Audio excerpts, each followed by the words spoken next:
So my family has been doing some FaceTime calls, and we Yeah. played Pictionary over FaceTime. Mm-hmm. And my people would just make up their own clues. And my dad had a piece of paper, and he drew 3 leaves. And then he goes, guess what this is? And then he did another one, and he drew like a split screen, 2 heads, and the 3 leaves coming in, and he drew this plant coming in. That was it. Yeah, that was the clue. The clue was Ben and Jason's videos. We made it into the family Pictionary. No, that is too good. Yeah. So I mean, that's nice. I was thinking today about these videos. Maybe I'm just getting nostalgic. We're coming to the end. Right. But this is going to really be a great chronicle of the hair growth during COVID. Oh, yeah. There's no haircuts. Yeah. And I know that when we started, I was probably on the edge of wanting to get a haircut. Right. Oh, yeah, me for sure. Yeah. Just and I want to be really clear right now, though. I'm not complaining because it's no. You know, exactly. If anything, it just is. I don't have to worry about it as much. I'm just glad I have an archive of this. Right. Just to see the growth. Yeah. You know. If we were really thinking, we would have grown mustaches. Oh, that I could try for the next couple of days. Just see how far we get for the last few days. The last 5 days. Well, speaking of mustaches, today we're in Mark chapter 12, verses 41 to 44. A short section. If you want to go read it, pause right now. Now you're back. Here we are. I'll read it for us. It says this. It says, Jesus sat down opposite the place where the offerings were put and watched the crowd putting their money into the temple treasury. So he's in the temple courts right now. Mm-hmm. And it says, many rich people threw in large amounts, but a poor widow came and put in 2 very small copper coins, worth only a fraction of a penny. And then he calls his disciples to him. Jesus said, I tell you the truth. This poor widow has put more into the treasury than all the others. They all gave out of their wealth, but she, out of her poverty, put in everything, all she had to live on. Mm. And I love this. There's a lot of things that can be said about this passage of scripture. It's made me think about giving, my relationship with money, comparison. But one of the things I love about it is Jesus's passion or commitment to teaching his disciples to see others and the world like he sees them. Mm. Like there's this moment where something's happening in front of him, and then he pulls his disciples aside. And I feel like that's what Mark is trying to do for us. Just like Jesus would pull his disciples and say, hey, do you see like I wonder if the question was like Jesus would say, who gave more?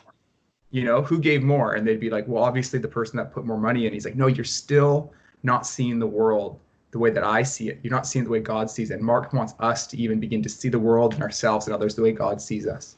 Mm-hmm. And speaking of the way that God, or thinking of the way that God sees people, and this story, it reminds me of actually what God said. I think it's in 1 Samuel 17, is that where you get the story of David and Goliath. And when, or even Samuel 17 is where David is anointed as king. That's the story that this happens in. And Samuel the prophet comes to anoint David as king, like to choose this one as the king. And he gets to the house, and David's like the youngest of 7 sons. Is it 7 brothers or 8 brothers maybe? And Samuel is like, he sees the oldest and is like, oh, this must be the one, because this, strong, handsome, and the God said, no, that's not the one. He went all the way down the line, and then he was confused, and where else is, is this all the sons you have? Yeah. And then they call David, and he says, oh, this is the one. And so David gets called to be king. But right in the beginning, when he has this moment, Samuel has this moment with the oldest brother, he goes, oh, this must be the one. And then God says, don't look at the outward appearance, because God looks at the heart. People see the outside, but God looks at the heart. Yeah. And we've been talking about this, and Mark's been showing us that it's not that the actions don't matter, but it's actually that, and it's not that only the heart matters. It's actually that the heart matters as well as the actions. Do you know what I mean? It's like, so it's kind of that mix. Yeah, no, I think that's awesome, because what Jesus is seeing here is like, hey, he sees what this cost her, and he's honoring her for it. And I think that, well, I'm just reflecting for myself. Like, I struggle a lot with comparison. You know what I mean? Yeah. And comparing myself to others. There's only a few people around who struggle with comparison. Only a few. Yeah, only a few of us. And it's just a reminder, and I can be pretty even hard on myself with, like, whether it's with my walk with God or any other area of my life, and just that reminder that, hey, God is looking at my heart. God is looking at my heart, and he knows the challenges. He knows the struggle. He knows my desire to serve him and to serve others. And he also knows my heart in the way where it's not good. Like he knows the true intents of my heart. But even when my outward appearance is being like good, but when my heart intent is not good, and he still loves me. And I just find great comfort and conviction in the reality that he's looking at our heart. But I think what I want to challenge myself in today as I'm reading this is, how do I begin to see others more like Jesus, where I don't just look at the outward, the amount, but I look at the heart? And I wonder what that looked like in my life to see that shift happen. I wonder what it would have felt like for the disciples, like you said, kind of pull them aside. They're sitting across from this. They see all this happening, and Jesus says, "Hey, look at this. I want you to see something." And then I wonder how they process that in their, they're saying, "Oh," they start to, what does this look like if I shift the way I see things? Yeah. Or like maybe take it to one other question is because Jesus has been coming to bring his kingdom, and the disciples have been on this journey of understanding what is that kingdom like. It's not what they expected. And then Jesus is saying, I'm celebrating the one who put less total money in because I know what it cost her. And then for the disciples, like, what kind of kingdom is this man building? If that's who he celebrates. And I think that has to seep into our hearts. What kind of kingdom are we invited to participate in, where it's not like the size of the gift, it's not the presentation, it's not the outward appearance that matters most, but we're part of a kingdom that looks beyond those things. What's the word? Relieving is that? Like just so exhausted of a world that looks at the outward opinion, and if you've got the outward looks, the status, then you elevate to the top. Think about Jesus even saying, like, that in his kingdom, the last are first and the first are last. It's this upside down kingdom again. Yeah, it's like really jarring the more you think about it, and then like you said, it's relieving. It's like, oh, and then the measurement isn't, oh, I can't compare. I don't know their heart. I can't, it's so there's this like, oh, I just have to like trust God. I have to do what I believe is right. Do what I believe God is asking me to do today.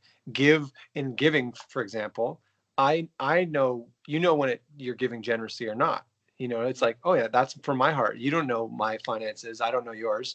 Yeah. And God sees it. Yeah. And then maybe my last thought would just be, what would it be like if we watched TV, watched Instagram, experienced our life with this thought of like, Jesus, how do you see what's in front of me? Like that, having that constant conversation where, like, in this moment, Jesus sees something and everyone's seeing it. And he pulls disciples. He's like, do you see what's really going on here? Do you want to know how God sees this moment? And what that'd be like as disciples, apprentices of Jesus, to walk day to day like that. We see whatever's going on, whether, Instagram or TV or whatever it might be. And then saying, Jesus, how do you see the situation? And what that would do in our formation. And I think what happens is you start to have a compassion like Jesus for the least of these, but also you start to have a different compassion for those who appear to have it together. And you go, oh, it's not all that it seems. Yeah. And even if people are really angry and almost like the bully, you're like, wait, there's more going on here. The bully, there's more going on. God sees something different. God sees something that's going on in this person's heart. Yeah, I love that. That's cool. How many more days do we have left together, Ben, on this journey? I think this was 26. So I think, this 5 days, like tomorrow, 4 more. Yeah. Amazing. Super fun. Awesome. See you guys later.